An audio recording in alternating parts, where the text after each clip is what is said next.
Ingon ani ang itsura sa state-of-the-art hyperbaric chamber na itukod sa Dauin, Negros Oriental. Nagbalor ang maong proyekto og 18 million pesos gikan sa Department of Tourism ug Tourism Infrastructure Enterprise and Zone Authority.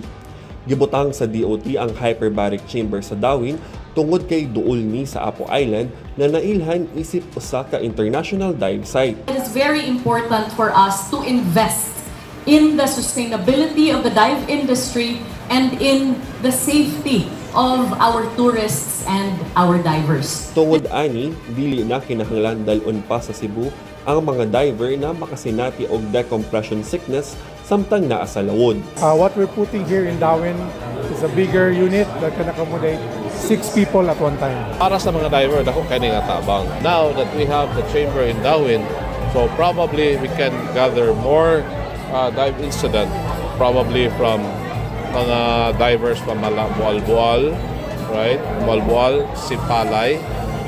So duol na siya dire nato sa Dauin. So it will be like a center and a hub.